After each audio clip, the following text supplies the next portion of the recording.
Bonjour, bonsoir, chers amis, chers compatriotes, vous qui suivez l'actualité de la RDC à travers notre média. Nous sommes très reconnaissants. Nous sommes avec vous pour parler de la RDC, surtout en ce moment de la consultation. C'est irréversible. Le président congolais Félix Tshisekedi est déterminé à aller jusqu'au bout avec cette consultation. Beaucoup d'acteurs politiques congolais ont été déjà consultés. Il y en a qui continuent à arriver. Nous signalons la présence du général Mounene. Général Mounene qui est un des pionniers de la libération de 1997 avec Mouzé Laurent Désiré Kabila. Général Mounene qui a été malmené par les successeurs de Mouzé, aujourd'hui lui-même en disgrâce. Je parle de Kabila. Général Mounene a passé plusieurs années en exil, tantôt au Congo-Brazzaville, tantôt au Gabon. Lors d'une rencontre éclair au Gabon, Général Mounene avait rencontré le président Félix Tshisekedi, mais comme le terrain n'était pas encore sécurisé, Mounene ne pouvait pas venir à Kinshasa. Voilà, avec cette consultation, Félix Tshisekedi a jugé bon de consulter tous les fils du pays, même ceux qui sont à l'extérieur. Mounene est rentré par Brazzaville. Il a été signalé d'abord à Pointe-Noire, en provenance du Gabon, dans le Congo, Brazzaville. Et hier, il a foulé le sol congolais, où Mounene est content de pouvoir venir participer à cette démarche qui vise à chercher la paix, à trouver des réponses aux problèmes des Congolais. Les Congolais sont fatigués de l'ancien régime qui a détruit le pays, qui a défié le peuple. Aujourd'hui,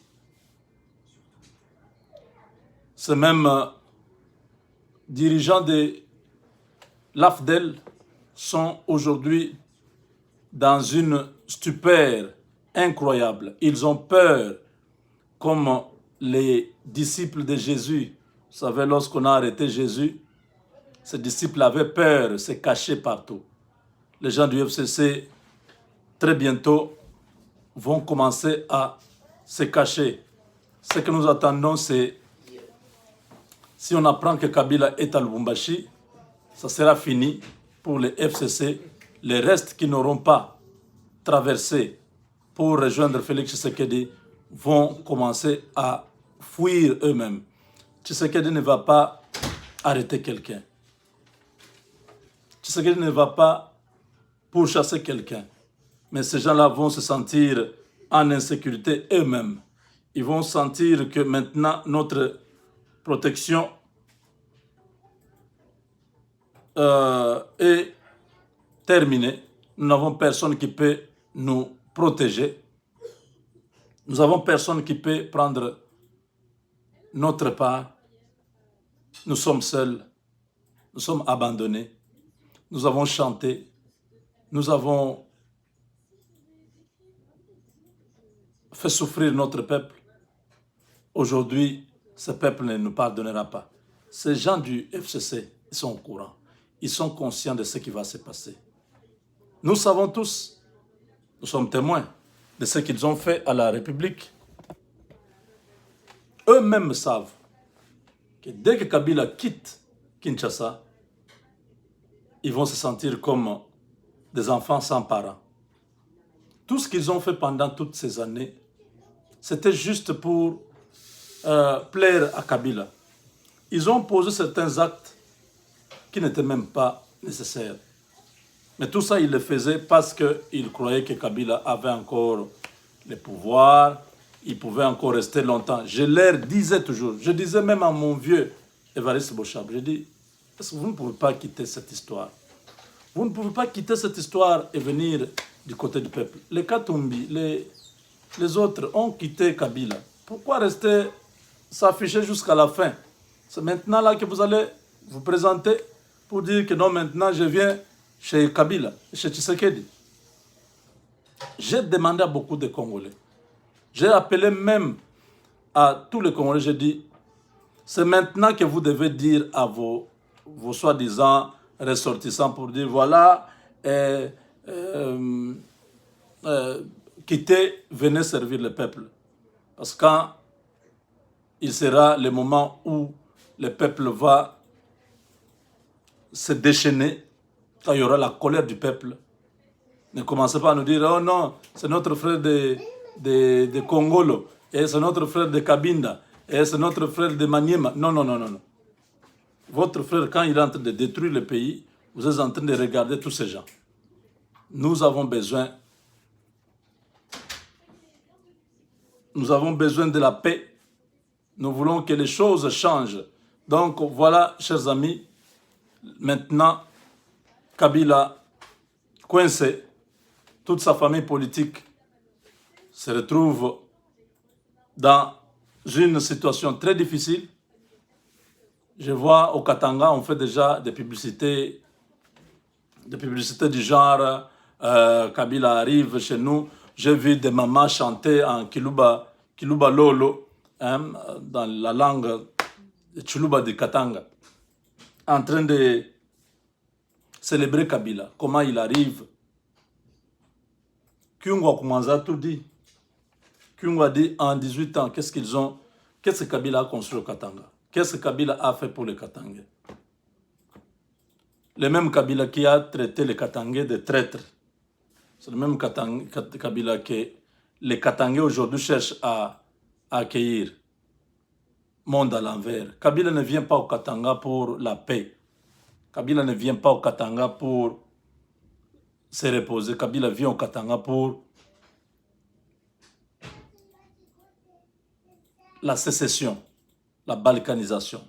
Il vient au Katanga pour créer le désordre, l'insécurité, la guerre. Kabila ne vient pas au Katanga pour faciliter les choses. Il vient au Katanga pour compliquer les choses. Voilà pourquoi Félix Tshisekedi n'a pas permis que ce monsieur puisse aller au Katanga. Parce que nous savons tous que le Katanga, c'est le poumon économique de la RDC et que les Américains tiennent beaucoup au Katanga. Ils tiennent beaucoup à exploiter les ressources du Katanga. Nous avons parlé du partenariat stratégique. Toujours, c'est dans ce contexte que Kabila veut aller là-bas pour faire mal aux Américains. Il sait que s'il réussit à mettre le chaos dans les Katanga, les Américains seront obligés de négocier avec lui pour qu'il y ait la paix. Mais ça, il se trompe beaucoup parce que le sous-secrétaire d'État américain, Tibor Nagy, a tweeté qu'ils soutiennent tout ce qui se passe avec le président congolais. L'envoyé spécial de Donald Trump, Peter Pham, dans le Sahel, a répété la même chose.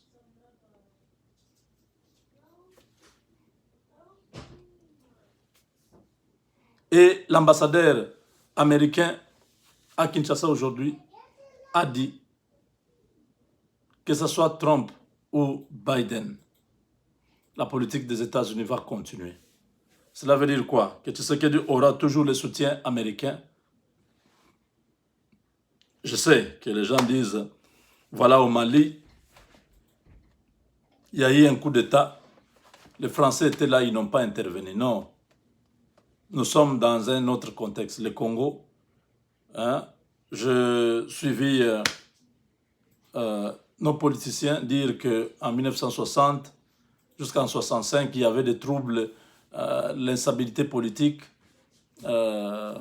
Kasavubu n'a pas compris que c'est Tshombe qui avait la majorité. Il a nommé Kimba comme Premier ministre au Parlement. Les députés de Tshombe ont refusé le gouvernement de Kimba. À 2 reprises, Kasavubu n'a pas voulu faciliter les choses et Mobutu a profité pour faire un coup d'État. Au Congo, rien de tout cela ne se passera. Tous les généraux sur lesquels Kabila espérait faire un coup d'État ont été déjà avertis et ils sont en surveillance orange. Donc, je crois que tout celui qui commettra cette erreur de déstabiliser le Congo, il va se retrouver lui-même déjà dans une situation très difficile. Kabila a envoyé ses hommes à travers l'Afrique pour aller défendre son dossier. Personne n'a pu trouver une solution. Il est seul. Kabila est seul. C'est maintenant que sa famille lui reproche de n'avoir pas écouté à l'époque. Kabila passait un accord avec les Américains de ne pas s'ingérer dans la politique, en retour d'être protégé par l'actuel président. Kabila a signé un accord avec Félix Tshisekedi pour gouverner ensemble, dans l'harmonie. Mais dans la pratique, Kabila a mis tous les mécanismes pour bloquer la machine et rendre Félix Tshisekedi impopulaire. Richard Mouyej lui a posé la question sur le respect de l'accord. Richard Mouyej est gouverneur du Lualaba.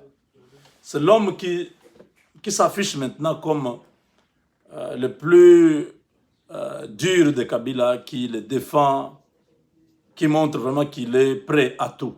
Mais Richard Mouyej est en train de commettre une grosse erreur. Kabila sera seul à la CPI ou au TPI. Richard Mouyej, tu ne seras pas capable de pouvoir l'aider. Mouyej a posé cette question au président de la République de savoir pourquoi il ne veut pas continuer avec la coalition, parce que c'est une coalition qui est issue d'un accord. Le président Tshisekedi lui a répondu dans la consultation des gouverneurs. Mouyej, c'est un gouverneur. Il a posé cette question pendant que Tshisekedi leur avait accordé cette audience-là. Tshisekedi a répondu qu'il avait cru. Tshisekedi a répondu vraiment qu'il avait cru dans ces accords. Je suis dans l'émission, je vous rappelle.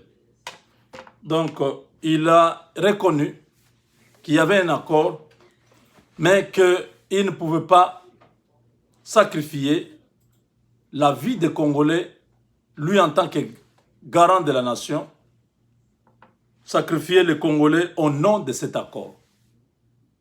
Donc un accord qui va plus faire mal à la population, mais faire plaisir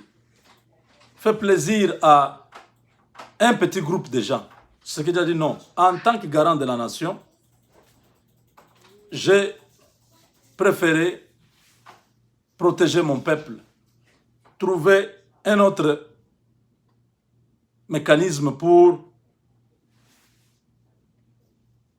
donner des solutions aux problèmes des Congolais. Parce que dans cet accord, les Cash et les FCC, ils ont partagé le pouvoir, mais les Cash étaient totalement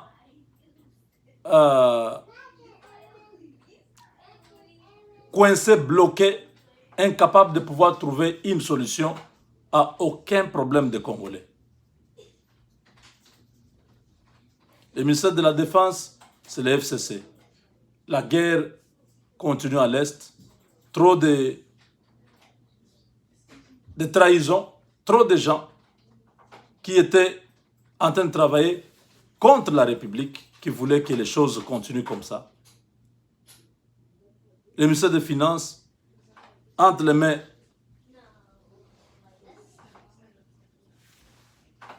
du FCC toujours. Donc, les régies financières, toujours entre les mains du FCC, finalement, Tshisekedi n'a pas pu exécuter son programme. Ça fait déjà 22 mois. Il fallait rompre pour essayer d'avoir une autre majorité qui lui permettra d'avancer. Kabila est coincé. Il est coincé, il sera arrêté, c'est la décision. Ceux qui ne croient pas, ils peuvent continuer à rêver. Ceux qui disent que Kabila a encore une marge de manœuvre, ils peuvent continuer à rêver, mais vous pouvez seulement voir l'évolution des choses.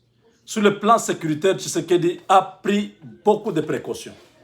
Beaucoup de précautions parce que Kabila, on l'a à l'œil.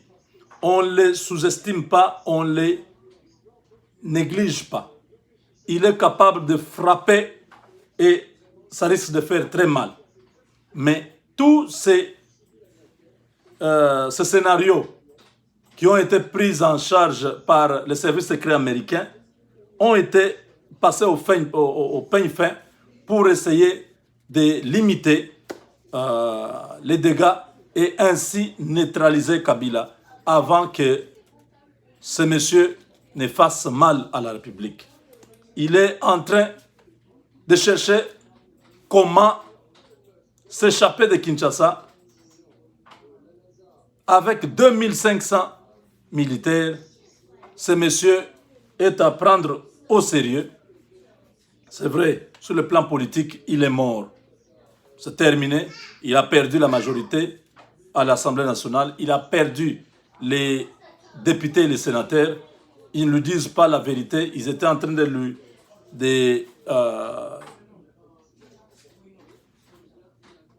donner une impression d'être avec lui. Mais déjà au mois de juin, je vous ai parlé que 120 députés FCC sont prêts à pouvoir changer de camp. Nous étions déjà informés parce que le travail avait déjà commencé. On avait déjà compris que il ne faut pas arriver au mois de septembre. Il faut changer les choses. Quand même on a traversé septembre, j'étais choqué. Je disais, cette histoire on attendait au mois de septembre, mais qu'est-ce qui se passe encore? Il fallait mûrir, il fallait arriver au bout. Nous sommes arrivés là où il fallait arriver. Kabila mort politiquement. Mais il a beaucoup d'argent, il a beaucoup de possibilités de faire mal. Donc, il faut le prendre très au sérieux. Il faut vraiment que tout ce qu'il fait soit surveillé de près. Ainsi, nous pouvons récupérer cet homme et le mettre en prison calmement où il pourra passer le reste de sa vie pour tout ce qu'il a fait aux Congolais. Il doit le payer. Général Mounene est déjà à Kinshasa, donc beaucoup de choses vont se passer, maintenant, d'ici la semaine prochaine, il y a beaucoup de surprises. La dissolution de l'Assemblée est toujours d'actualité. La nouvelle majorité, c'est possible. Avec Dieu, nous vaincrons.